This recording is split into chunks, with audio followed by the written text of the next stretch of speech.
Hi, this is Trudy with Howard Tax Prep LLC, and I wanted to show you exactly how you can substantiate your home office reimbursements to employees as you get the deduction, well, as the corporation, the C Corp or the S Corp, or the LLC that is taxed as a C Corp or S Corp can go ahead and substantiate reimbursing an employee for their home office expenses.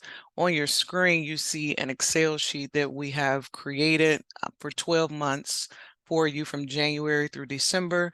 We will leave a link under the description of this video so that you can sign up for our mailing list and newsletter, and you will be able to download this Excel sheet and use it for yourself.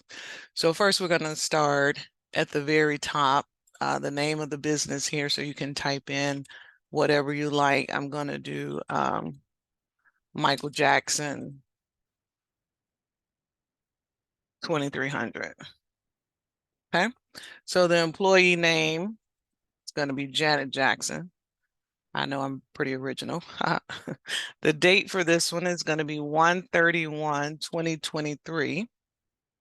And right now you'll notice I'm in the December tab, but it doesn't matter. But when you're doing your calculations, you obviously, if we're doing January, we're going to want to do January's calculations under the January tab. Right now, I'm just using this sheet as an example to show you exactly how to get the reimbursement done and to substantiate it. So my home office, I've already measured, is 260 square feet. So that 260 is here. You see it says home office square footage only. So that does not mean the entire home square footage. That is asking you only for the square footage of your home office. The next box asks for the total square footage of your entire home. So I have a condo. The square footage is 920 feet. Okay, and I looked that up online. It may be a little larger, but for purposes of this example, we're going to do 920 feet. So that means my home office is 28, and the business percentage of my home office and the things that I use in my home are 28.26% of the total cost that I used in a home. So my mortgage interest is fairly low. It's $299. You'll see on your screen now, I took my actual mortgage statement. I blocked out most of the information, but you'll see that my mortgage interest is $298.53. So of course, that is going to be rounded up to $299. We then have, back on our spreadsheet, property taxes. My property taxes are fairly low, so I did about $166 per month for property taxes. It may be a little higher, sometimes lower, because I always appeal my property assessment, which is something you should do. If you aren't appealing your assessments, you need to. Homeowners insurance, that's about $150 per month. I don't have a separate landline just for my home phone. Now, with the IRS, if you have two home phone lines, they don't consider the first home phone line. You cannot deduct that. You have to take the second one. Okay, so I know most people don't have a home phone anymore, but then there are people like myself who just recently got rid of a home phone. So many of you will not have this home phone. This is not where we're going to put our cellular phone usage because right now we're just doing everything that's associated with the home. Okay, so then if we go and we look at electricity, my electric bill, oh, I gave myself too much of a credit. I put $85, but you can see here is actually $81.47. So let me fix that, because the IRS, if you are audited, the IRS will say, show me proof. And if you've just guessed on all of your expenses, well, that's going to be a problem for you, because every time you sign these tax returns, you're signing them under penalties of perjury. And if you get the wrong revenue officer who wants to, kind of hang you over $4 or $20, and I've heard stories of those who will, then you'll be in a bad situation. So that's why we want to always make sure that we are using accurate numbers. Now, my gas bill is $87.39. One thing I want to make sure that you guys pay attention to as well is the bill period. So many times I'll have people give me expenses, for the home office or for the year. They haven't looked at one bill, and they certainly haven't looked at the bill period. So always make sure that you're looking at your bill period, because this total amount is due December 28th.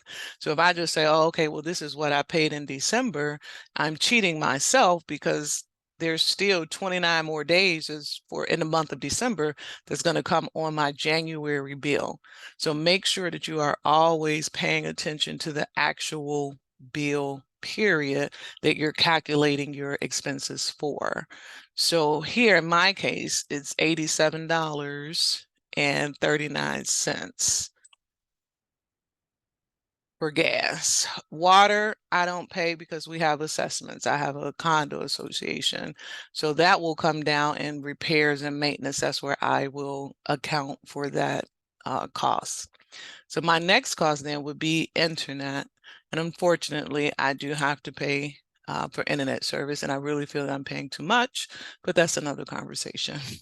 So here, Xfinity charges me this is from December 1st through December 31st. So this is the right bill period, because you have to pay Xfinity a month in advance.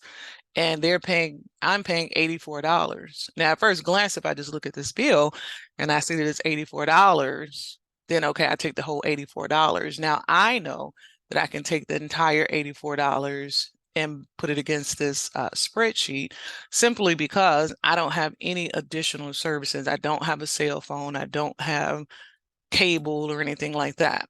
And so what you want to do is look at your bill. I'm being charged $70 per month just for my Xfinity plan, and I'm being charged $14 per month just to have their modem and their equipment. Now, some people will go and we look at these bills here at the top, it can say $208. I've even heard of $300, but these people have 5 TVs and all of that. And so if I ask, well, how much is it for your internet bill? They'll say, oh, $330. Well, that's incorrect, because you know good and well that I'm not, your cable is not a part of your business expense. So when we ask for your internet or your Xfinity or whoever you have, AT&T, Verizon, we're asking for strictly internet and Wi-Fi usage. If you use, I believe some people have taken advantage of Xfinity's cell phone option. So, I mean, if that's something that you're using and you're using it in the business, then you would include that as well.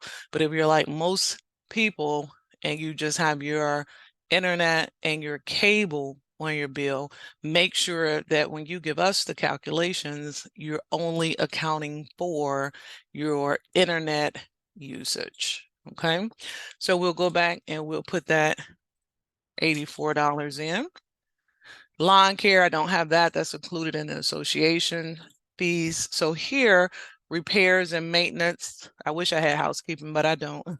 So our association fees are $260 per month.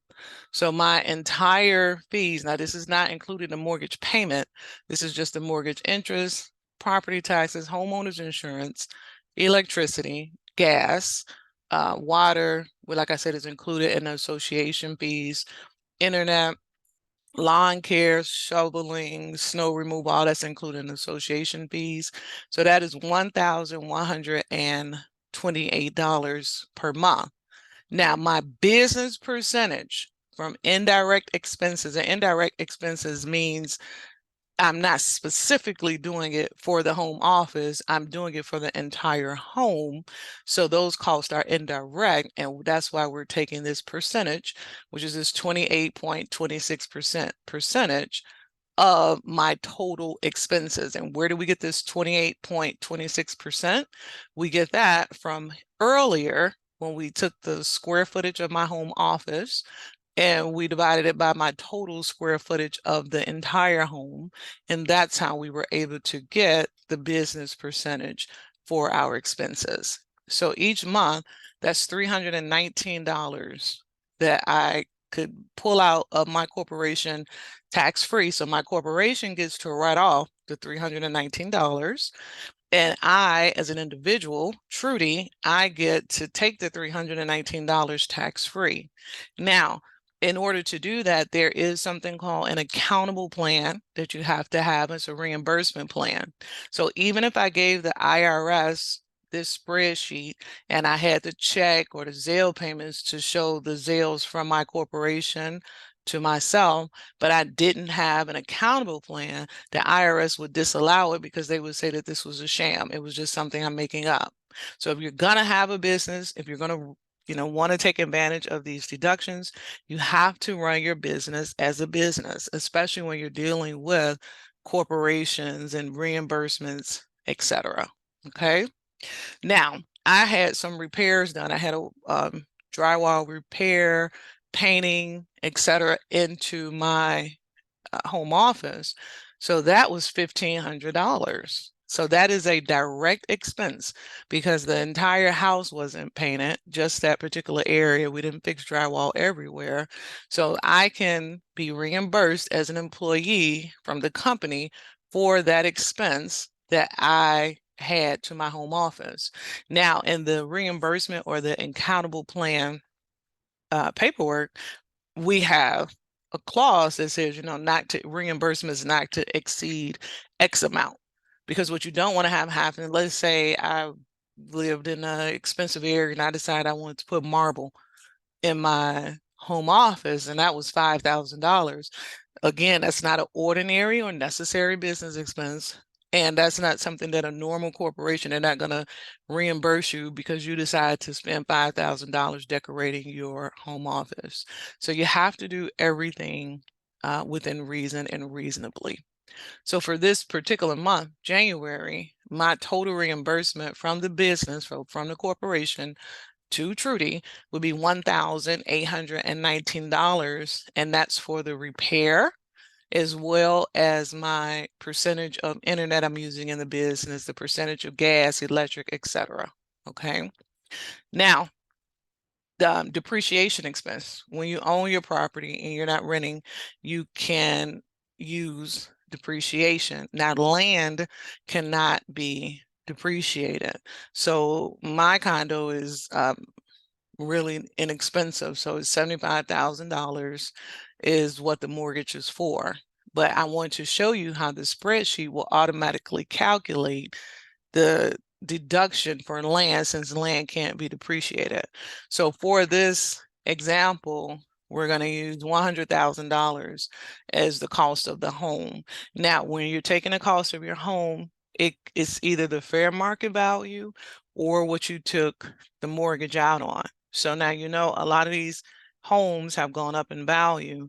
So if your home now is worth $450,000 and you purchased it for $150,000, you would have to use the $150,000. You couldn't use the $450,000 because, of course, it's the IRS and they want to give you the lowest benefit possible.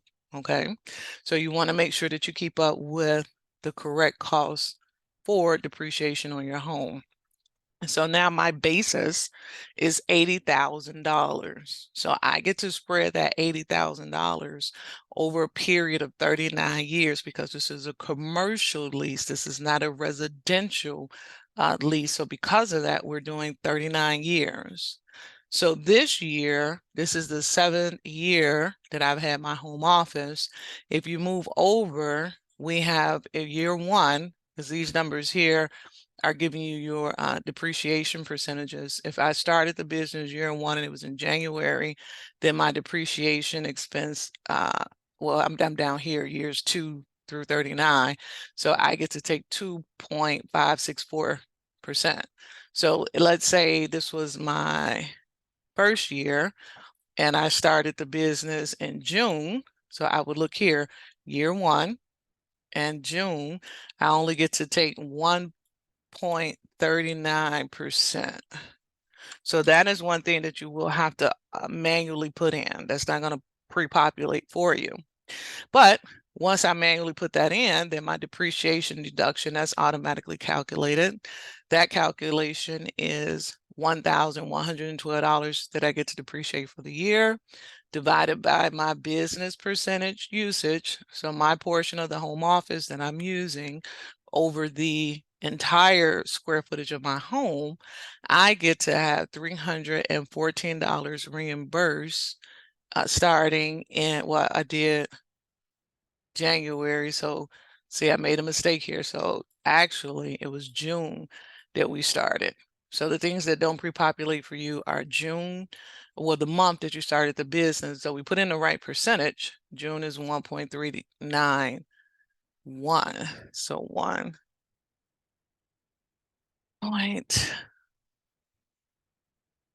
1.391%. Sorry. So we started in the month of June for this example, and that month when you started in June is 1.391%. So my depreciation is $1,113. You take 28.26%. I get to be reimbursed $314 for the depreciation portion of my home. Now there is something called depreciation recapture, and I'll do another video on that. But simply what that is saying is when you go to sell your home, if you've been taking this depreciation benefit to lower your taxes, you would have to, IRS would make you add that back in. It would be recaptured and you would pay taxes on that. But because of the time value of money, if you can lower your taxes now and use your money in a better way, that depreciation recapture in most cases is worth it that we've seen. Okay. So now we're going to be reimbursed $314 for the actual building, the actual structure, and we're getting $319 for the things that we use inside of the building, which are, you know, your lights, your gas, alarm system, different things like that, snow removal, etc. So those together now, because I happen to have a repair done for $1,500, my total reimbursement for January is $2,133. So the corporation will get this deduction, $2,133. I will get this money tax-free. And if I get that money tax-free, I don't have to report it to the IRS because it's coming to me through an accountable plan. And we have accountable plans for sale. We don't sell the spreadsheet. Now we do have some in-depth spreadsheets for real estate investors that we sell, but this sheet we're offering at no cost as long as you join our newsletter and our mailing list. So that's not bad, right? So here we're going to take out, let's say I didn't get any repairs whatsoever. What is $633 that I would get tax-free from my business? Now, you know, $633 is not going to move the world. However, I could throw that money in, buy me some Walmart stock. You know, I'm a Walmart girl, so I have a drip plan with them. I could throw that in one of my Charles Schwab's brokerage accounts. I could put it in an ETF. You know, I could use it for vacation, birthday gifts. There are many things that you can do with tax-free money. And when you get my age, you start thinking about retirement. So I would throw that into a Roth IRA, you know, and probably do like my self-directed IRA until I got enough to invest in the things that I knew are going to give me a return rather than just always hoping and wishing and praying on the stock market. So I hope that this video helps you. If you have additional questions, feel free to email us with those questions. But I think this presentation is very in-depth, so you really shouldn't have that many questions. Now, to move further down with this, because you're going to save the spreadsheet and you send it in email to your corporate email, and you always want to have bills, because again, remember, everything with the IRS is all about proof. They don't believe anything that you say. You need to give them paper proof, and you need to have a paper trail. So you want to have the photocopies of your bills. I mean, I've never really honestly attached a photo to home office. The only time that will come into play if you had a revenue agent and you were being audited, because some of them will come out to your home. So you always want to make sure that your home office is exclusively used for the home office. So I can't have my home office with my ski material in there. I can't use it as a dining room and a home office. It has to be either or. So just make sure that you are using your home office exclusively for your business. And now your documentation of the type of work done in the home office and a number of hours. So that's anything that a regular business would use. So most of my people are real estate investors. So clearly you're going to be sending emails. You're going to be researching areas. You're going to make calls to clients. You're going to do your accounting. You're going to do your bookkeeping, emails, pay bills for the business, do repairs. Right now, in the time of this video in Chicago, we've had some very cold weather. So a lot of people have been dealing with busted pipes. So that's some more time you have to spend in the office calling and trying to get a plumber and calling your insurance company. So make sure that you're documenting everything that you do as an employee for your business. And then you just type your name, that this was you. And here it shows you again, you will be reimbursed for the use of your home office in the amount of $633 because I took off the repair. Okay. So again, like I said, I really hope this video helps you. I think it's a very in-depth walkthrough. You can download this spreadsheet for yourself by joining our mailing list and our newsletter list, and you will find a link to the newsletter and mailing list in the description box under the video. Thank you for watching. Bye-bye.